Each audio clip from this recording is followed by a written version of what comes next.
Ce journal vous est offert par DACO SARL, société d'expertise comptable et de fiscalité.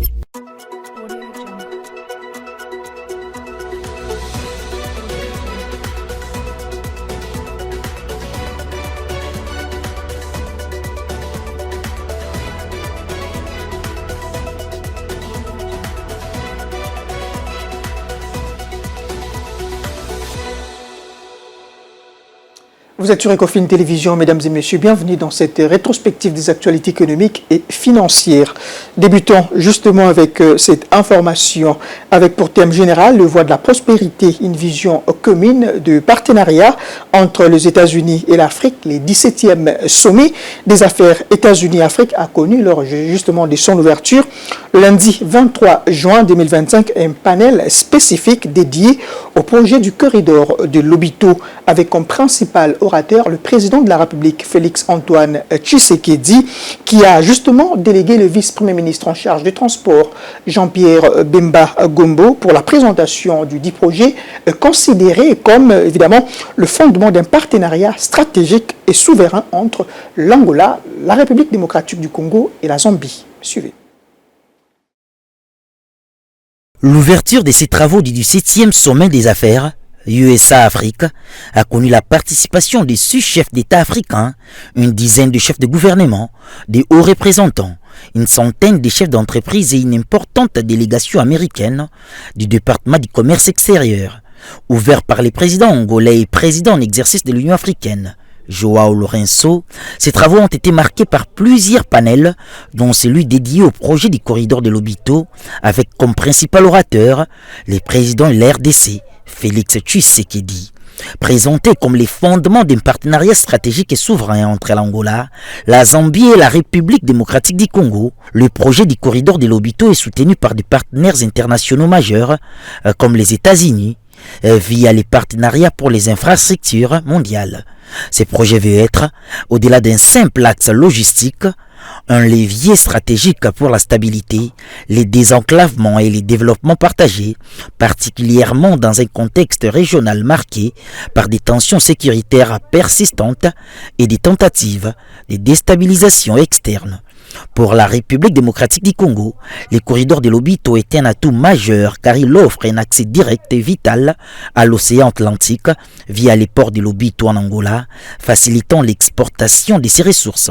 Il représente une alternative logistique fiable et structurante et permet de réduire considérablement les temps de transit de minerais congolais vers les ports de l'Atlantique, ce qui améliore directement la compétitivité de la chaîne des valeurs grâce à une liaison ferroviaire modernisée. Les corridors de Lobito assurent ainsi un accès plus rapide, plus stable, plus économique aux marchés européens et nord-américains. En marge de ces assises, Félix Tshisekedi a eu un entretien en tête-à-tête avec son homologue angolais, Joao Lourenço, et a également accordé plusieurs audiences aux hommes d'affaires. Et puis, l'actualité économique et financière hebdomadaire était également marquée par cette information. Le ministre des Finances, Doudou Fwamba Likoundé, a reçu toujours le lundi 23 juin une délégation de haut niveau du Forum mondial sur la transparence et l'échange de renseignements à des fins fiscales, conduite justement par Madame Zaïda Manata, chef du secrétariat du Forum. Évidemment, cette visite s'inscrit dans le cadre du renforcement de la coopération et les avancées de la RDC en matière de gouvernance fiscale et de lutte contre le flux financier illicites. Regardez.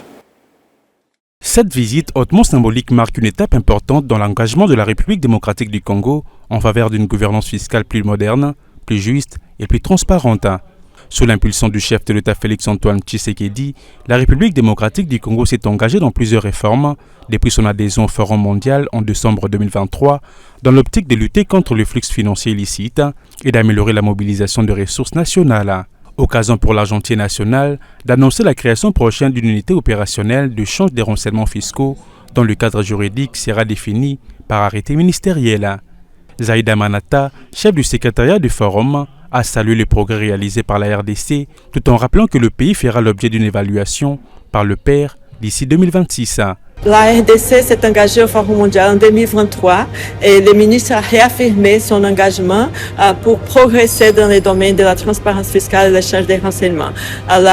Les prochaines étapes vont être à l'évaluation par les pairs de la RDC qui aura lieu à la fin de 2026 et d'aujourd'hui jusqu'à là, on va travailler avec la RDC pour la préparer pour cette évaluation et j'espère que dans cette période-là, la RDC va bien profiter des outils de transparence fiscale pour mobiliser des recettes et pour lutter contre l'évasion fiscale et autres flux financiers illicites. Durant leur séjour à Kinshasa, les experts du Forum mondial doivent rencontrer plusieurs acteurs institutionnels afin d'expliquer le bénéfice de la coopération internationale dans la lutte contre l'évasion fiscale. Et toujours en début des semaines, le gouvernement congolais a reçu de la France 100 000 doses du vaccin pour renforcer les mécanismes de lutte contre l'épidémie de la variole du singe. C'est donc s'inscrit justement dans le cadre du renforcement de la coopération bilatérale dans le secteur sanitaire entre les deux États. C'est une importante dotation pour la République démocratique du Congo qui fait face à des défis sanitaires sérieux dans le Mpox.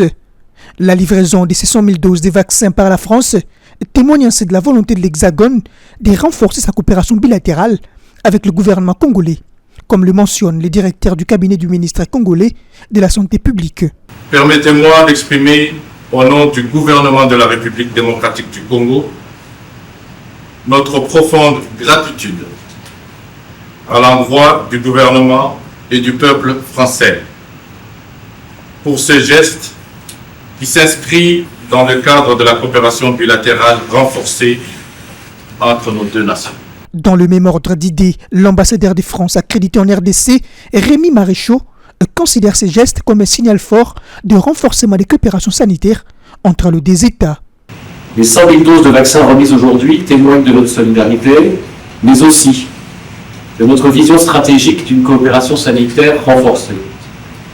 Protéger les Congolais contre le Mpox, c'est aussi indirectement protéger les Français. Ces dons viennent ainsi appuyer les efforts du gouvernement dans la lutte contre le Mpox.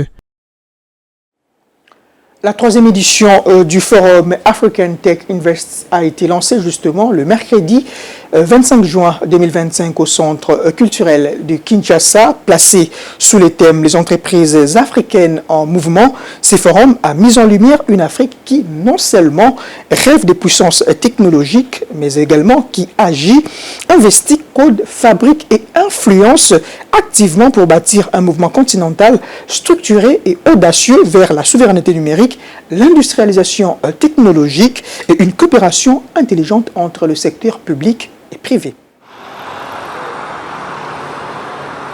Ces rendez-vous technologiques au Centre culturel de Kinshasa qui a réuni plusieurs acteurs étatiques du secteur numérique et le start-up évoluant dans ces domaines avait pour objectif principal de créer une plateforme annuelle des convergences pour le gouvernement, les investisseurs, le start-up, les entreprises de télécommunications et les citoyens.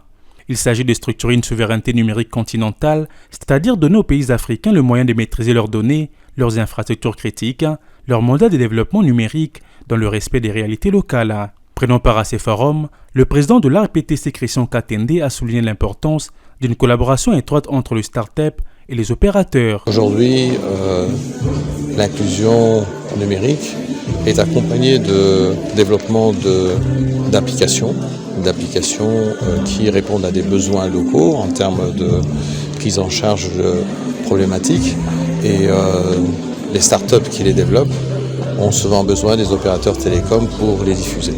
Donc c'est une collaboration obligée et il s'agit de voir maintenant entre les deux parties comment favoriser le plus possible ce partenariat de manière à ce qu'il soit le plus abondant possible, de manière à donner une inclusion numérique beaucoup plus importante, parce que toutes ces applications résolvant des problèmes de société, il y aurait une adoption des utilisateurs et une production à la fois de services et de richesses. Pour sa part, le coordonnateur de l'Agence pour le développement numérique en RDC, Dominique Migisha, a invité le gouvernement à accompagner la couverture télécom pour que chaque Congolais bénéficie des bienfaits de l'Internet et de la connectivité. L'avantage avec les startups, c'est qu'elles peuvent aller plus loin avec leur agilité qui est propre pour pouvoir toucher des populations reculées avec des applications spécifiques. On pense particulièrement aux milieux ruraux, au milieu d'agriculteurs, les agriculteurs, pour les questions de santé, les questions d'éducation.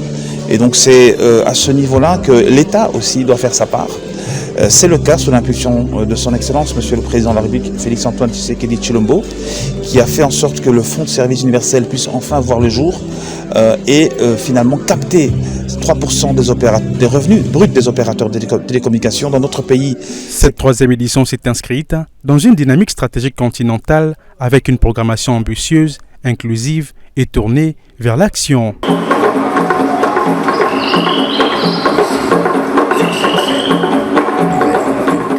Pour non-paiement des actes générateurs de recettes de Kinshasa, la Direction générale des recettes de Kinshasa, DGRK en sigle, a poursuivi le mercredi 25 juin 2025 la mission de scellage de propriété des contribuables, personnes physiques et morales non en règle au paiement des impôts, taxes, redevances et autres droits dus à la ville de Kinshasa. Suivez les détails en images et commentaires.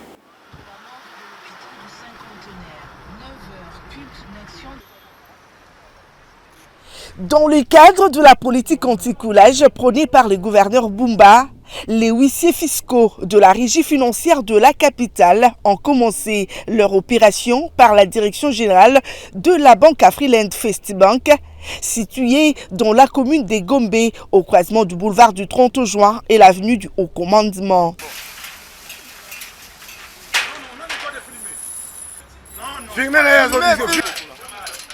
Sur place, après résistance, la banque a été scellée pour non-paiement des actes générateurs de recettes dont elle fait l'objet.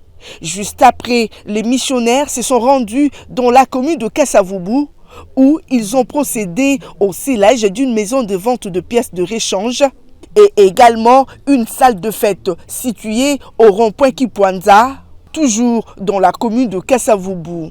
La régie financière de Kinshasa appelle les contribuables à régulariser leur situation car la mission de scellage lancée en début de semaine se poursuit sur toute l'étendue de la ville de Kinshasa. Rappelons que cette régie financière avait précédemment scellé UBA pour le même grief. Et l'actualité économique était également marquée par cette information. La modernisation des infrastructures routières poursuit son cours dans la province du Lualaba. À Kolwezi, les avenues du quartier latin dans la commune des Manika sont progressivement asphaltées. Les usagers remercient évidemment le chef de l'État qui, par le biais du gouvernement Masuka, manifeste une ferme volonté d'améliorer leurs conditions de vie.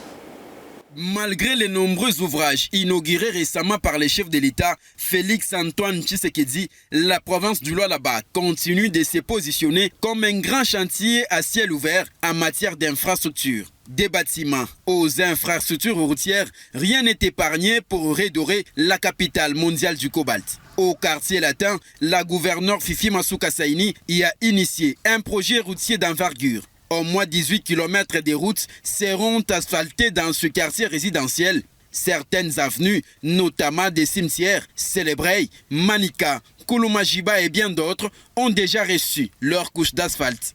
Quant à d'autres, les ouvriers sont actuellement à l'étape du décaissement et de la pose de la couche de base, tandis que certaines sont déjà construites en terre battue. Pour protéger ces routes de leur ennemi naturel qui est l'eau, des caniveaux sont construits simultanément. Ces drains ont une largeur supérieure d'1 mètre avec une largeur inférieure de 25 cm et une hauteur de 75 cm.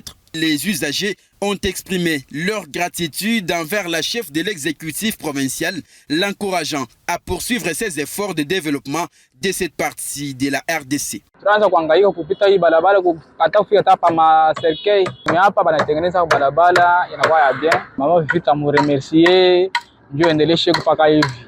Turukuya tunateswa sana na mabalabala, mais tunafelicite mama Fifi Masuka anatutengeneza kwa barabara hapa Kameme, tunaanza kutumika kwa bien. Merci sana en tout cas, vraiment endeleshe paka vile. Bon, leo tunaona evolution. Avenir tellement ilikuwa bizarre. Dans kipike potopoto baba wao masomo meni mateso. Mais aujourd'hui tunaangalia bafanya kwa effort tukiwa goudron, tunaremercier sana.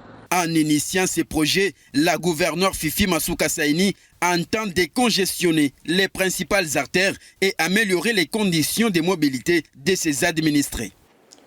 Lutter contre les pratiques non éthiques dans le secteur de l'enseignement, c'est l'objet de formation qu'a organisée la Ligue congolaise de lutte contre la corruption, l'ICOCO en sigle, en faveur évidemment du haut cadre des secteurs éducatifs. Ouverte le mercredi 25 juin 2025, ces séances de travail qui sont clôturées le 26 juin à l'immeuble du gouvernement ont porté justement sur l'évaluation des risques de corruption dans l'enseignement technique et dans la formation professionnelle. Retour sur les faits. Cette séance de formation a réuni des hauts cadres des secteurs éducatifs, d'une part ceux de l'Inspection générale de l'éducation, du secrétariat général, des Proved, et d'autre part ceux de l'Institut national de préparation professionnelle. Élaguer les risques de corruption qui rongent l'enseignement technique et la formation professionnelle, tel a été l'objet d'échange de cet atelier organisé par la Ligue congolaise de lutte contre la corruption. Le professeur Charles Mambo, principal formateur de ces assises, a identifié ces pratiques non éthiques qui ternissent l'image du secteur éducatif congolais. La formation porte sur l'évaluation de risques de corruption dans le secteur de l'enseignement technique et dans la formation professionnelle relevant de l'INPP. Cela découle de l'enquête que nous avons menée l'année dernière dans la province de Kinshasa, celle du Haut-Katanga et de Lualaba, sur l'évaluation des risques de corruption dans le secteur de l'enseignement technique et professionnel. Globalement, il est constaté qu'il y a énormément d'antivaleurs dans le secteur de l'enseignement technique et professionnel. Cette question prégnante a conduit à des recommandations phares à l'intention des décideurs politiques. Si nous voulons que notre pays développe demain, nous devons préparer notre jeunesse. Et c'est dans le secteur de l'enseignement technique et professionnel de l'INPP que nous avons une main-d'œuvre pour avoir la classe moyenne dont a parlé le chef de l'État. Et donc, qu'on mette du sérieux dans ces deux secteurs-là. Nous recommandons aux décideurs de s'impliquer davantage, comme ils le font déjà, pour améliorer les conditions salariales des enseignants et formateurs, en même temps mettre un peu du sérieux dans la sanction, positive et négative. Ces assises, qui ont duré 2 jours, ont été sanctionnées par l'adoption des résolutions issues des propositions des bénéficiaires de la formation. Que chez nous, on fait des textes de sélection avant. Dans ce même registre, débuté le 25 juin 2025, la 2e édition du Forum du secteur financier en RDC s'est clôturée le jeudi 26 juin 2025, cette fois-ci à l'hôtel Hilton de Kinshasa, organisé par le think tank RDC Stratégie. Cette édition ayant justement pour thème « Libérons le potentiel financier de la République démocratique du Congo ». Une industrie financière compétitive, innovante, inclusive et souveraine s'est vue justement être animée par les panels enrichissant sur la bancarisation et le financement des PME, la conformité bancaire et la coopération internationale, entre autres. Reportage. Cette clôture, avec à la clé la participation effective de plusieurs ténors du secteur financier congolais et international, a été riche en panels et échanges et a mis en lumière de sujets et débats sur notamment la bancarisation et les financements des PME, l'éternel talon d'Achille des stratégies bancaires, mais aussi la mise en place d'un cadre juridique pour dynamiser les financements innovants dans la digitalisation. Prenant part à l'un des panels, Clément Mouchengezi, directeur des cabinets du ministre de l'Industrie et PME, a détaillé les réformes mises en place par l'État pour l'accompagnement des PME, à savoir l'ordonnance loi numéro 22/030 du 8 septembre 2022 relative à la promotion de l'entrepreneuriat, des start-up et de l'artisanat. Ce qu'on peut retenir, c'est que notre souci à nous, c'est de formaliser les PME. On ne peut financer que les personnes qui sont formalisées. Il faut que les PME viennent, qui n'aient pas peur de voir le jour pour obtenir les accompagnements du ministère. Dès lors que les lois qui sont là pour promouvoir l'entrepreneuriat des start-up et l'artisanat prévoit la possibilité de donner une part de marché importante aux PME congolaises. C'est important que quand elles sont formalisées, en obtenant une carte d'entrepreneur, une carte d'artisan, d'être là et d'obtenir des financements éventuels pour les inciter à vraiment à continuer à développer le projet de business plan. Pour Bodom Matungulu, président des think tank RDC Stratégie, il était question de faire la synthèse des activités de ces forums, annonçant au passage les recommandations destinées aux autorités compétentes. Libérer le potentiel financier de la RDC et un des moteurs pour la libération de ces potentiels, ce sont les PME. Et aujourd'hui, nous avons essayé surtout de réfléchir sur comment est-ce qu'on peut arriver à financer ces PME qui vont permettre à ce que la RDC puisse réellement libérer son potentiel. C'est l'un des panels qui a été traité ce matin. Nous avons aussi parlé de la sortie de la liste ou bien de la zone grise de notre système bancaire, qui a été au centre en fait de grandes discussions, et nous sommes tombés d'accord sur certaines recommandations qui vont être coulées dans un document que nous allons présenter aux autorités, au gouvernement, pour que aujourd'hui la RDC, son système bancaire, financier surtout, soit un système qui soit conforme aux normes internationales. Et ici pour nous, en tant que laboratoire d'idées, think tank, c'est pour nous en fait une mission, celle de pouvoir accompagner surtout le gouvernement dans des grandes décisions, dans des grandes orientations, parce que tout ce qui touche au développement et à l'émergence de notre pays ne peut se faire sans un secteur financier qui se porte en bonne santé.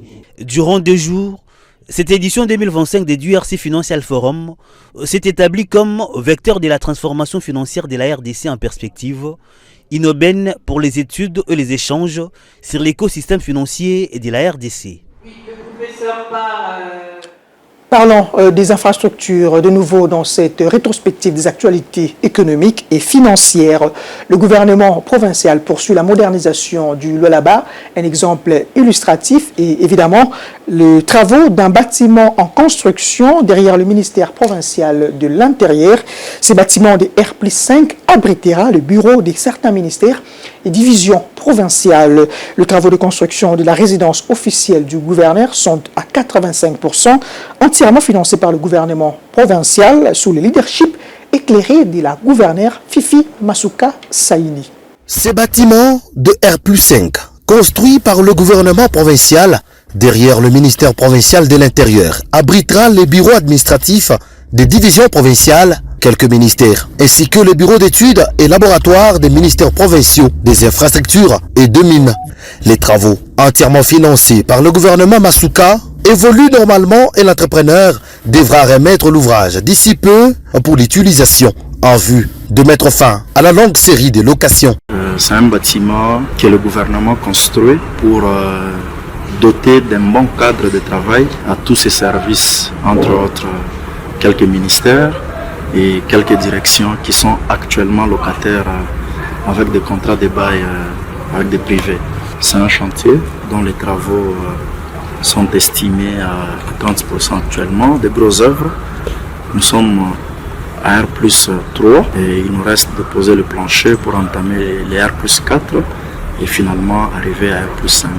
La gouverneure du Lualaba, Marie-Thérèse Masuka Saini, a également initié les travaux de construction de la résidence officielle des gouverneurs dans l'agglomération de Moussompo, secteur de Luilou, où les travaux sont exécutés à 85%. L'entreprise à pied d'œuvre s'attelle également aux travaux de finissage des 2 bâtiments jumelés, dont l'un abritera les services de sécurité du gouverneur et l'autre pour ses visiteurs.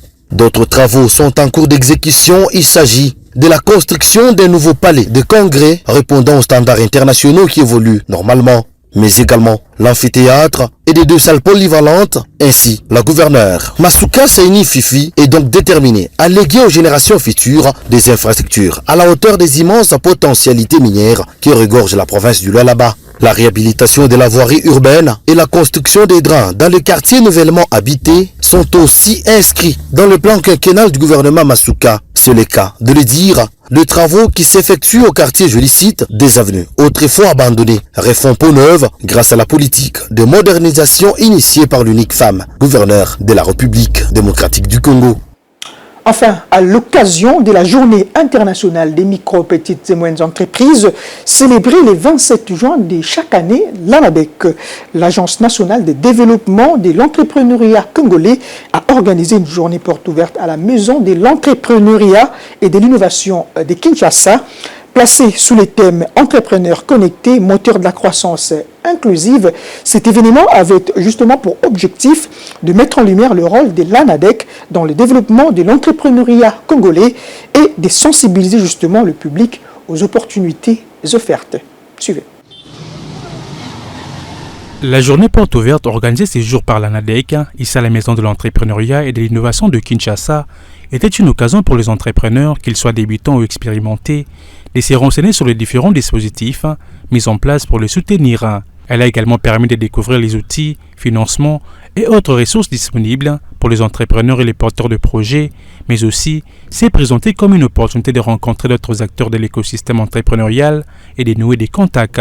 Conscient des défis auxquels sont confrontés les entrepreneurs congolais, le directeur général de l'ANADEC, Mathieu Chibumbo, a promis un accompagnement technique aux entrepreneurs et porteurs de projets. Vous savez, ici, il y a plusieurs défis.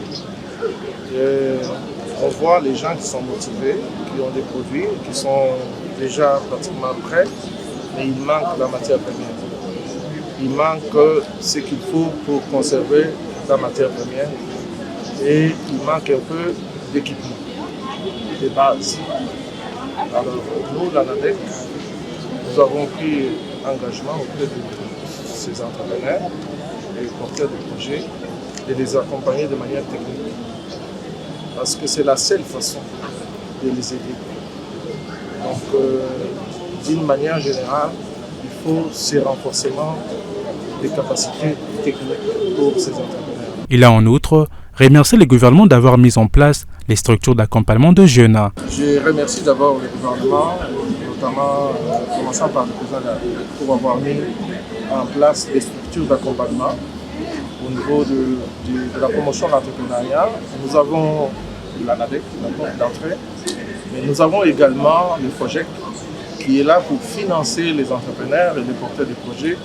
Et également, nous avons une structure qu'on appelle l'ARESP, qui est là pour offrir les marchés publics et privés à tout le monde qui entreprend au niveau du Congo. Le numéro 1 de l'ANADEC a à cette occasion visité le stand implanté à l'occasion en collectant les doléances et les explications des différents entrepreneurs et porteurs de projets.